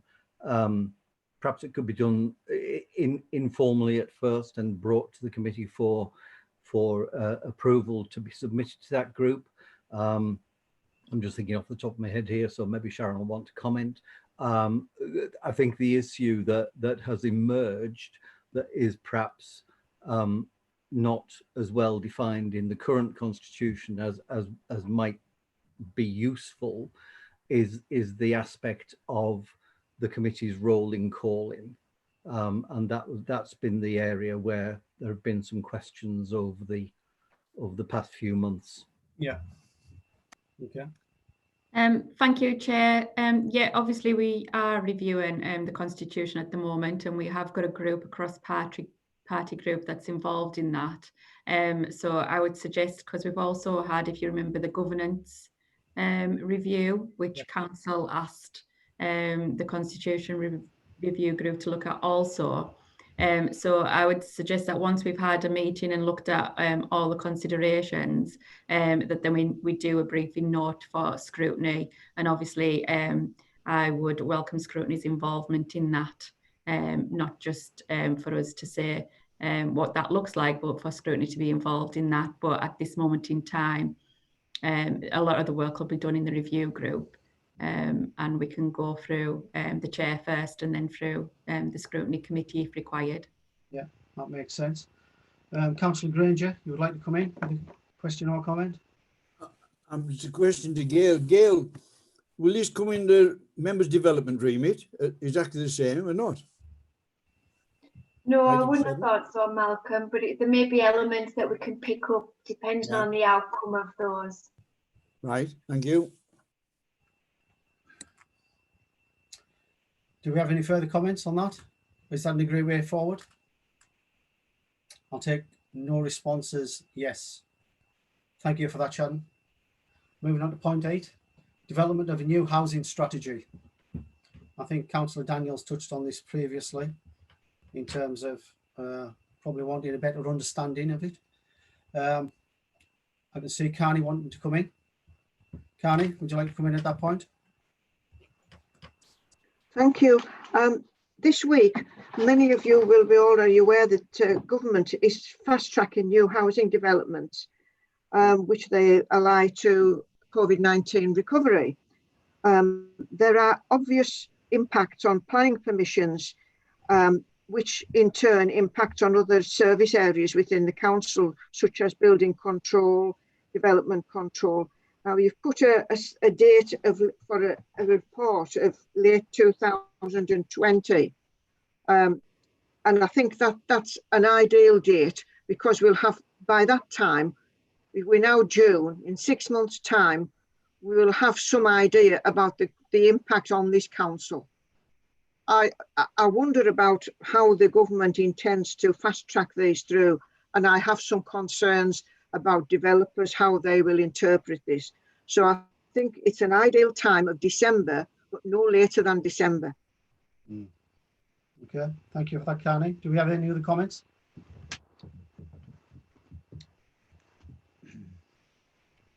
I think my only comment on that is basically it's development of a new housing strategy and what role the new housing company will play in that, to be honest. That's one of my issues with it, in terms of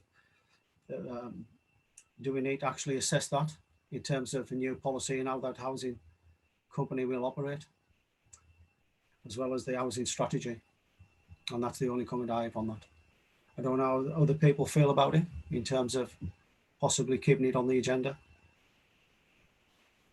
Keeping the housing strategy on. Housing strategy on the agenda, yeah.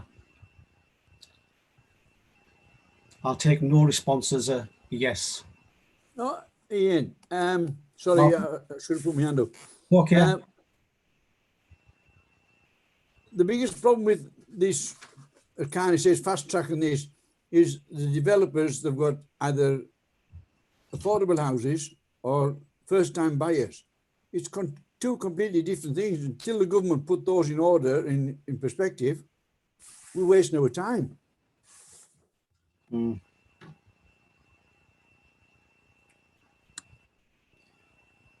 terms of actually keeping it on the agenda though, Malcolm, I think it needs to stay there. It wants to stay there. We want some clarification from, as Carney said, we want some clarification from the government. Yeah, okay. Is that something that the officers can take up in terms of seeking clarification and actually defining that a bit better? Yeah, we'll do that, Chair. Okay, thank you, Nick. Appreciate that. Item 9, development of a new economic growth strategy. I think in light of what's occurred, I'm not sure if that's with regards to the pandemic, is that a new strategy, or is it a reactive strategy in terms of how the pandemic's actually affected the actual borough? Is there any thoughts on that, please? Councillor Granger, Malcolm? No? Yeah, thank you, Mr. Chair. It's like, kind of say with 5, 6 and 7, up till those are sorted, it should be put on, it should be kept, but put on the back burner. Yeah, okay.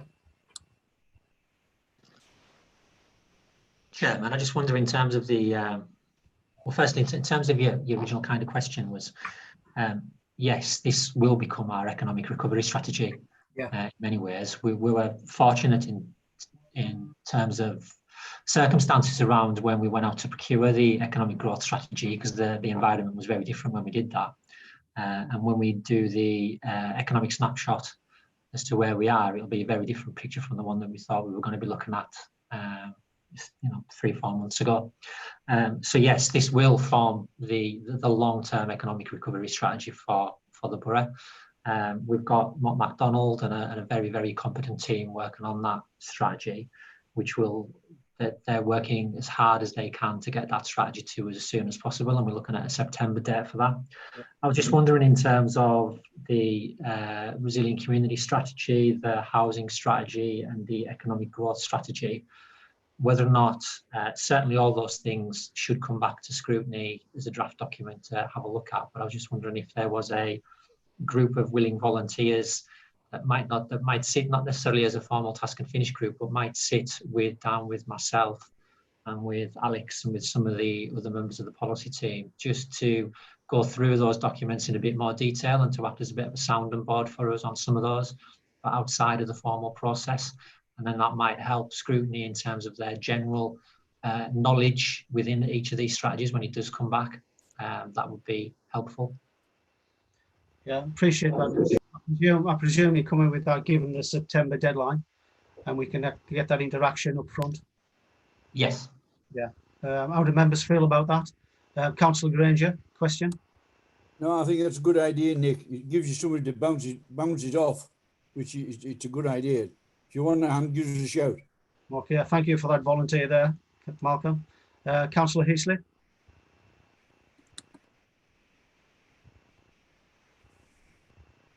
Yeah, can you unmute, please, Mike? Thank you. Sorry about that. I had my mute button hidden behind me raise hand button. Okay. I only put my hand up to volunteer for in response to Nick's suggestion. Thank you. Yeah, appreciate that, Mike. I think if anybody wants to volunteer outside the meeting, or if people want to volunteer now. I can drop a note around to the committee because obviously there are people who aren't here today. So Yes. I'll drop a note and accept volunteers for Nick that way, I guess. Okay, appreciate that, Ian. Thank you. Councillor Thanks, Daniels, Ian. would you like to come in? Yeah, I was just going to volunteer to go into that group actually, but if Ian's sending something around, that's fine. Yeah, okay. Thank you for that. Appreciate that, Nick. Thank you. Moving on, item number 10, progress report on climate change. I'm not sure whether that's on the agenda, or given that we've just taken the task and finish group has just completed its report to the executive, Ian. Let me just ask, does Councillor Fitzgerald want to say anything at this point, or I can say something for a moment or two, but I saw a little nod there, so I'm going to shut up. I've got Councillor Daniels waiting to come in first, if that's okay. Thank you. Is that a no, Councillor Daniels? Could you unmute, please? There was an idea that the task and finish group would actually have a little chit chat here, and you put around an email to us. Do you think maybe that would be a good idea for us to sort of get together again and update where we are, and then report back to the strategy committee? Can I let Councillor Fitzgerald say what she's got to say, and if she doesn't answer that question, I'll try to. Okay, thank you. Councillor Fitzgerald, would you like to come in there? Yeah, simply to say that it is very much on the radar. We are conscious that things didn't move quite as quickly as we would have liked them to because of the lockdown. But I've had contact with Jill Perry and with Julia Robinson, who I think are probably very well known to those of you who took part in that task and finish group. And we are planning to meet very soon. One of the things that we do want to discuss in particular is that not all the consequences of the lockdown have been negative, have they? In terms of different ways of working, all of the journeys to and from Allerdale House that have been saved have led to improved air quality, that kind of thing. So we have got certain things that we would actually like to preserve out of what's happened. And I also know that Julia Robinson in particular would like to talk to a representative from Allerdale Waste Services, and this actually refers back to something that we were discussing earlier on. She would like to talk to a representative from AWSL about educating the public in terms of increasing recycling rates and so on. I think in a number of ways, what's happened in terms of the pandemic has brought us to a point in time where if we do want to make changes to practices and do positive things, we've actually got everybody listening at the moment. This is the perfect time to do so. So yeah, there has been a bit of a delay, but we are moving on. Meetings are planned. We hope to get a climate change programme written very soon. You may or may not know that Richard Griffin, who was the officer leading on the task and finish group, has had some dreadful experiences during COVID-19 actually, which also hasn't helped. So Ian very kindly has stepped in and helped us pick up the pieces there. But yes, very keen to move on it. I remember only too well how consistent the appeals were to full council meetings from members of the public, we won't forget it. Thank you. Councillor Daniels, would you like to come back in there? If you could. Yeah. Councillor Fitzgerald, are there on your committee, is there any actually members from the task and finish group at all? I think that might be quite helpful. I would, because we came up with whatever our plan was and basically haven't heard anything since, or obviously because of COVID, and not really had a chance to talk with you. And, you know, as you know, Sally is very keen on this. All of the group are very keen on moving this forward. So it might be an idea that we could have a Zoom meeting as soon as it's possible. Yes, sure, I agree. And my understanding is that the group will stay pretty much as it was, but with me included as well as the portfolio holder with climate change as part of my portfolio. So we'll leave that with Ian, shall we, to fix that for us. I think Councillor Daniels, this is the third Zoom-based meeting, as far as I know, that the council has managed so far. You know, there has been a bit of a hiatus until we got to this point, because there was a nervousness about making sure that everybody was properly trained to do this, especially this kind where it's in public. And I know the meeting that we're talking about wouldn't be in public, but I think people wanted to get it right first. I think you'll appreciate what Councillor Fitzgerald said about Richard's circumstances. And so we certainly are. The first thing we're going to, I think, attempt at this point is that conversation that's just been referred to about waste and recycling. I presume that's going to include some reference to that group, and certainly I believe Richard is available. You know, he's been involved in some of the business grants, etc. But that is starting to wind down, though I'm looking for a reaction from Alex at that point. But there is some availability there now, I think. So we will be getting to a point where we can look at initiating that group to continue the work of the climate change report, etc. Councillor Daniels, would you like to come back there? That's fine. I realise we've all gone through quite a change in our activities. You've only had 3 Zoom meetings. I think to have been to more Zoom meetings than it'd be days of the week. There you go. I'm on planning. So yeah, I'm quite happy with that, and it'd be great for us all to, especially because of Richard's situation, if we could get together, but not as soon as possible, when it's convenient. Thank you very much, everybody. Thank you, Councillor Daniels. Councillor Heasley, if you'd like, would you like to ask a question or comment? A comment, Chair, if I may. Just looking back at the 2 previous items we discussed, housing strategy and economic growth strategy, and thinking climate change in those contexts.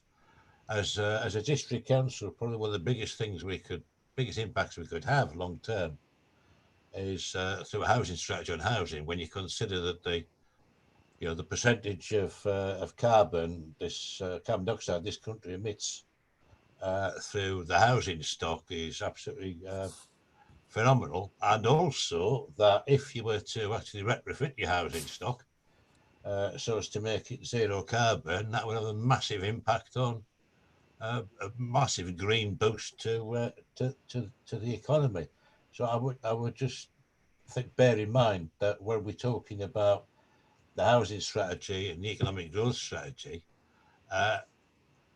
we've got climate change there and the climate change action plan in the backs of our minds. And in fact, you could say that about everything. Yeah. The climate change thing is so central that we need to have it in the backs of our minds of everything. Yeah. Thank you for that, Councillor Eastley. I did sit on the actual climate change task and finish group, and those 2 issues were discussed at length, and they were captured within the actual recommendations of the task and finish group report. Thank you for that. I'm just noting the time. We're moving on to 3:30 now. We've been running for a bit of time. Probably do 1 or 2 more items and take another comfort break, if that's okay.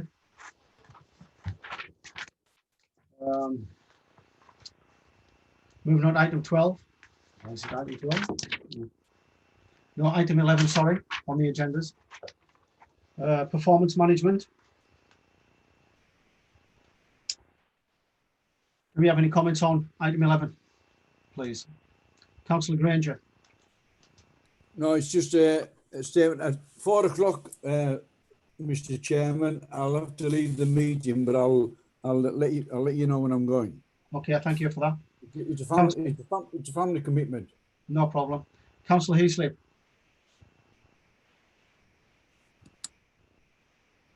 If you could just Mike, if you could just unmute, please. Thank you, Chair. I'm just checking. We're talking here about the normal quarterly performance report that we get. Or are we talking about having a specific session about the concept of performance management as a particular subject for the Overview and Scrutiny committee to review? I mean, if it's just the normal quarterly performance management, then we kind of get that automatically. Do we need to actually program it? Doesn't it just come through automatically? Or is someone suggesting a specific review of how we do performance management? Ian, would you like to come back on that? I was under the perception it was how we do performance management. Well, I was looking at Nick to see if he was going to say something there, because I think, oh, he's nodding, so I'll let him. Nick, if you'd like to come in.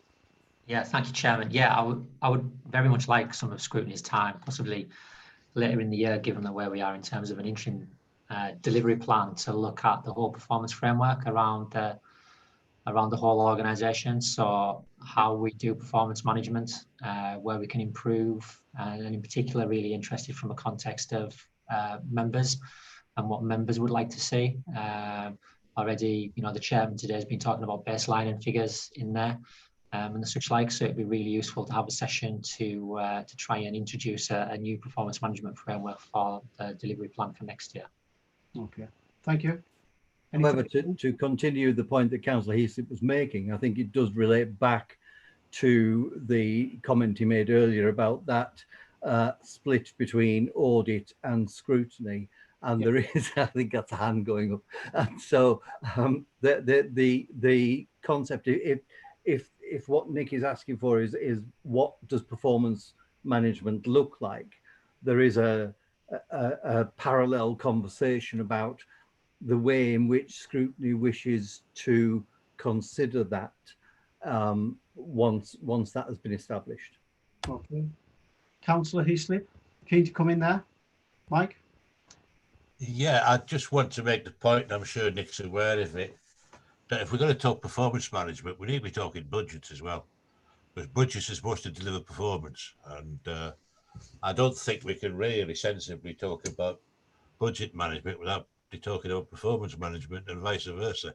So I think there's a conversation to be had there about how, between ourselves and audit committee, we manage this whole area of work. Okay, thank you, Mike. Appreciate that.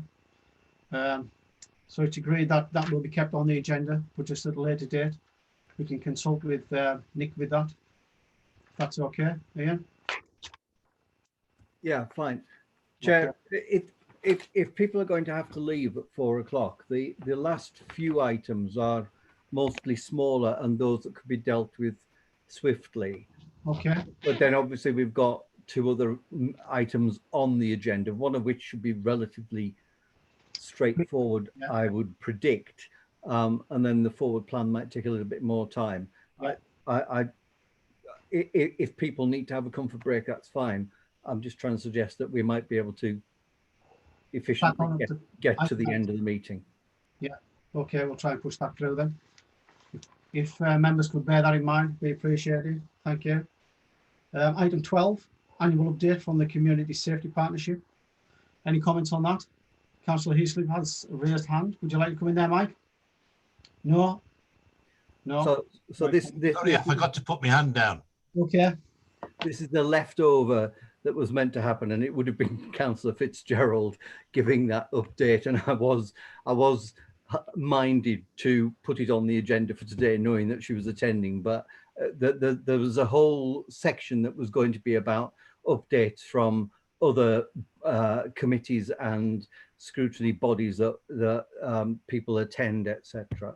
And the one thing that is written into statute for scrutiny bodies to look at is the update from the Community Safety Partnership. There has been a thought in the past that because the Community Safety Partnership covers both Allerdale and Copeland, that there may be some sense in having some kind of joint meeting, but that in itself has a number of considerations to take into account. Okay. That will be, ought to be, well, it's something that scrutiny has to do, but B, it can be done quite quickly. Okay, Councillor Fitzgerald, would you like to come in there, please? I'd be happy to give you an update on the Community Safety Partnership, but I haven't prepared anything for today. So if you'd like to invite me back, I'm more than happy to do that. I'm more than happy to do that too, because time's moving on, and we can put it on as a smaller item on an additional agenda further up the line, if that's okay. Moving on to item 13, review of proposed development of stadium. Do we have any comments on that, please?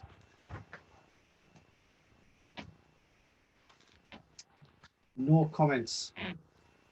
I think the biggest question is, do you still wish it to be part of the work programme or not? It was obviously a significant item some time ago. It may not be such a significant item now. Is it worthwhile saying that we have to keep it in mind, but wait until we see some developments on the stadium coming forward? Is that a fair suggestion? Councillor Heaslip? I think that was a Councillor Heaslip's thought in agreement, but. Sorry, Chair, that was exactly what I was going to say. When something happens, we'll look at it. Yes, exactly. Councillor Fitzgerald? Yeah, it is a sports village now rather than a stadium, that's all. Well, we can clarify that on the next document that comes out, if that's okay. Taken as. Item 14, governance of the council's role as a corporate charity trustee. Yeah, can I just jump in very quickly and say that the suggestion here is that is dealt with by the Constitution Review Group. There was a thought that it was already on their agenda and they may have had a look at it, but when I was putting this together and we were publishing the agenda, it was a little tricky to track down the reference to that, but we believe they're already looking at that, and therefore if members are happy that item goes straight to the Constitution Review Group. Yeah. Do we have any comments? Councillor Fitzgerald? No? No? I take that as full agreement. Thank you, Ian. Moving on to item 15, analysis of income and spend by geographic area. Do we have any comments on that item, please? Councillor Heaslip? I confess it was me that put this on the agenda last year. And actually, really, it was just a way of getting the information, because all we actually need is an information report that actually tells us that. And the information is available, it's buried in the accounts. It just needs somebody to spend a little time digging it out of the accounts and presenting it. And the reason it's there is because you've probably heard all sorts of arguments about on the geographical basis, who pays the money into Allerdale, who gets all the benefit out of it. We've been hearing that for years, and I think it's time we had some evidence to put that argument to bed and understand what the position is. But it's not really a matter for scrutiny. It's a matter, if we can, for an officer who's got a few minutes spare sometime to produce a report. And it can be done, Ian, because you did it once. Okay. Thank you, Mike. Can we feed that back to yourself, Nick? Is that one you can take away for us?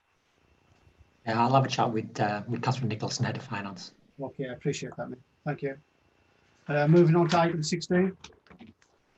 Rural issues, particularly consideration of addressing social exclusion. Do we have any comments coming forward on that? Mike, you've still got a hand up? No?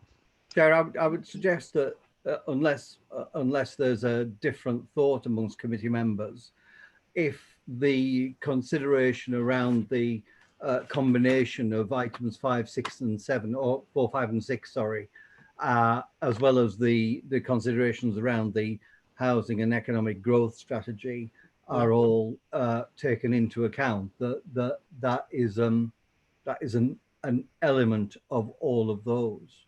Okay. You just want that we capture then as a separate entity if we're doing that, Ian? I'll look at Nick, but he's not looking at me. Okay. But I think that unless members have a specific aspect of that topic that they wish to look at, yeah, I'm wondering if now that it's been suggested that those are combined, that actually it becomes part of that combination. Okay. Councillor Daniels, you would like to come in there? Yes, actually, I put my hand up for the previous question, but you didn't see me. Sorry, Chair. I know it's very busy on here. I'm just for this, as you may or may not know, Keswick feels somewhat, what's the word, unloved by Allerdale from time to time, and the amount of contributions we make towards the parking. I think it's something like out of the amount of raised from parking, we contribute 2/3, and also so I'd like to, and tourist money that comes into the town. So basically, if we had some information, I might be able to assure the good folks of Keswick that we're not being mean to them and taking all their money and not giving them anything back, because that is a very much perceived thought for the majority of people here. Sorry to be, but very true. I'm taken on board. Thank you, Councillor Daniels. Any further comments on that issue, item 16? We'll go with what you said, Ian, in terms of incorporating that into the other areas. That's okay. Moving on, item 17, completion of focus on ESF funded through any provision. Is this something that really needs to be there, Ian? I would suggest that as we are moving towards leaving the European Union and those programs, but Nick might have a better handle on where we are in that process than I have. But I think it's been over 12 months since the committee looked at it, and the question is there still an appetite to complete that piece of work, or given everything else that we're discussing today, do you wish to simply let that program run out? I mean, the biggest thought that was coming out of that, I think, was whether there was any consideration to be any thoughts to be offered back to government in terms of when new training programs are designed, that there are some issues that have been that have been highlighted in the area that perhaps need to be fed back to the government. That was the question about whether there's anything that the committee feels it needs to then feed back to government. Okay, Nick, would you like to add to that? Yeah, Chairman, thanks. I think my recommendation would be that I don't think that this needs to be on the scrutiny agenda any longer. I think we're in the process of setting up a new work and skills partnership through Helen Sant, where we're now in regular dialogue with many of the skills providers and the training institutions. So I think we can pick up a lot of those issues directly with the training companies and the colleges and the such like. And if anybody, if any members have any specific issues, then they can raise them with myself or Helen, and we can feed them back into that group. And at some point, if the committee once that group's got established, at some point further down the line, then maybe that group could come back and give a report onto the work that they've been undertaken back to the scrutiny committee. Okay, thank you, Nick. Councillor Daniels, have you a comment on that, please? Could you please unmute? Sorry, I should have taken my hand down. Okay, sorry, it's okay. Sorry, Chair. Okay. Taking that comment from Nick in hand, we'll all agree that will be the way forward. Moving on swiftly, item 18, updates from representatives in other scrutiny bodies. Is there any comments on that? Chair, I think I mentioned it before in respect of the item on the community safety partnership, but Yeah. it's a question of whether the committee still wants to keep that there. Yeah. I've got a comment there or a question from Councillor Heasley, if you would like to come in, Mike. I was just going to say, Chair, you've missed your own star turn. Last year, there were 4 bodies listed there. One's been missed off, and that's a site stakeholder group that scrutinises the nuclear industry at Sellafield. Yes. So I just think we should. It's been missed off somehow. I think we need to add the Sellafield site stakeholder group back onto the list. Yeah. I think it's probably been missed because Alan Tyson's now taking that role up, so I probably haven't been as focused on it as in the past. And any other comments? Malcolm Granger? Councillor Granger, would you like to come in? Yeah, it's just that procurement task and finish group.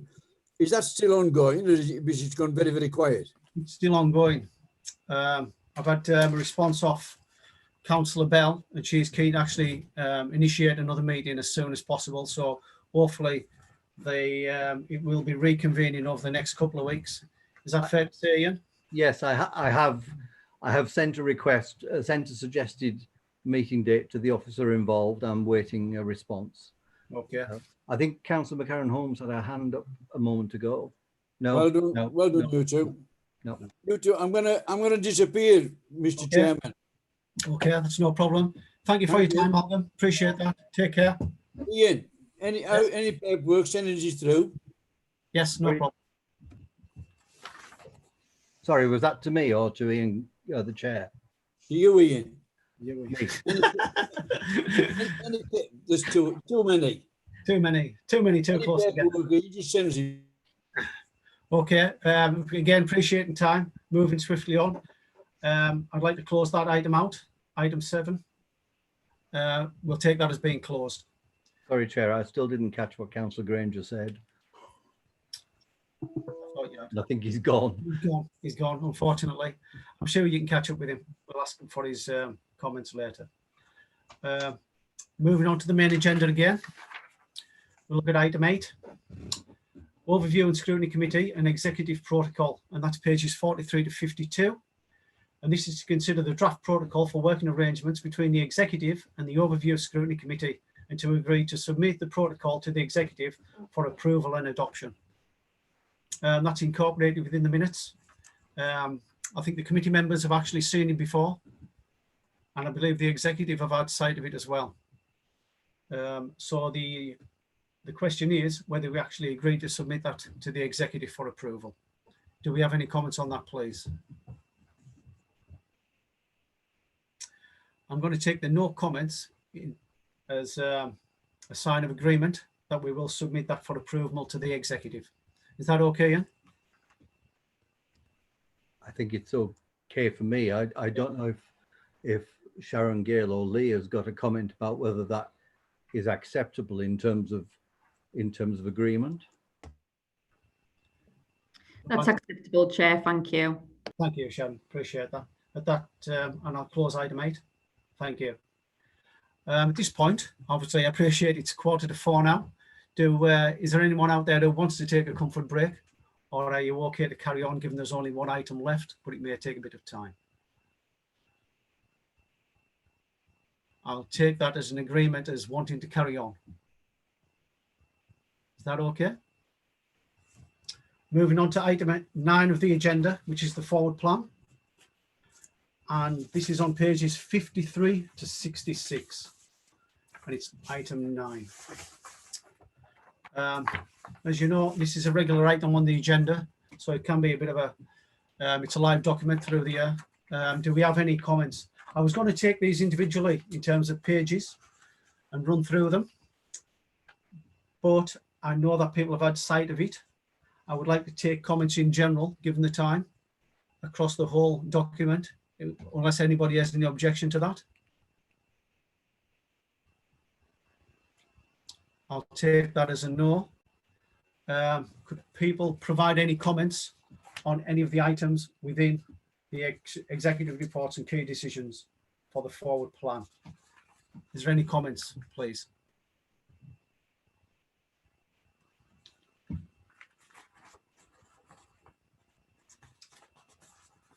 I will take that as a no, and everybody's in agreement, and there's no